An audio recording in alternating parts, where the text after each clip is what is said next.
ভয়াবহ সিরিজ বোমা হামলায় শোকে স্তব্ধ গোটা শ্রীলঙ্কা। ভয় আর শোক তাড়া করে ফিরছে জনমনে। সোমবারও কয়েকটি ছোট বিস্ফোরণ ঘটেছে কলম্বোতে, তবে এতে নেই কোনো প্রাণহানি।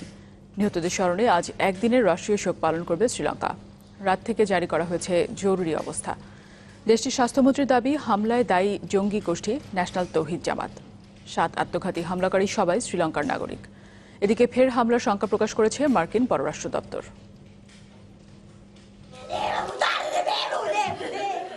ভয়াবহ হামলায় প্রিয়জন হারিয়ে শোকের মাতম শ্রীলঙ্কা জুড়ে।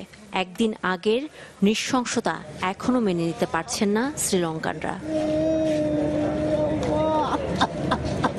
হামলায় জড়িতদের ধরতে বিভিন্ন জায়গায় অভিযান চালিয়ে বেশ কয়েকজনকে আটক করা হয়েছে। গোয়েন্দা তথ্য বলছে, 7 আত্মঘাতী হামলাকারী একযোগে 3 গির্জা আর 3টি হোটেলে হামলা চালায়। এরা সবাই শ্রীলঙ্কার নাগরিক। এর মধ্যে একটি চার্চে হামলাকারীর সিসিটিভি ফুটেজ প্রকাশ করা হয়েছে। আর দেশটির স্বাস্থ্যমন্ত্রীর দাবি, হামলার পেছনে রয়েছে আঞ্চলিক জঙ্গি সংগঠন ন্যাশনাল তৌফিক জামাত। হামলার গোয়েন্দা তথ্য ছিল পুলিশের কাছে। আঞ্চলিক জঙ্গি গোষ্ঠী ন্যাশনাল তৌফিক জামাতই হামলার জন্য দায়ী।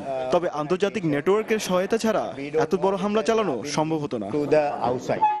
আক্রান্তদের প্রতি সমবেদনা জানিয়েছেন দেশটির প্রধানমন্ত্রী। গোয়েন্দা তথ্য থাকার পরও কেন হামলা ঠেকানো সম্ভব হয়নি তা তদন্তের ঘোষণা দেন তিনি।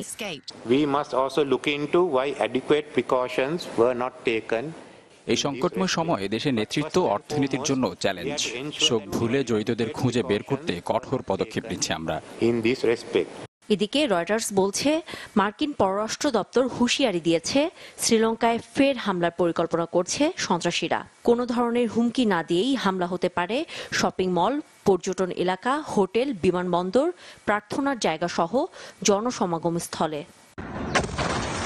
কলম্বোর একটি বাস টার্মিনাল থেকে বিপুল পরিমাণে বিস্ফোরক উদ্ধার করা হয়েছে। সেন্ট অ্যান্থনি চার্চের পাশে বোমা নিষ্ক্রিয়ের সময় বিস্ফোরণ ঘটে।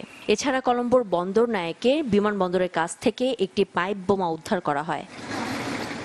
হামলায় নিহত ভারতের রাজনৈতিক পার্টি জনতা দলের 4 নেতা সহ 5 জনকে শনাক্ত করা হয়েছে।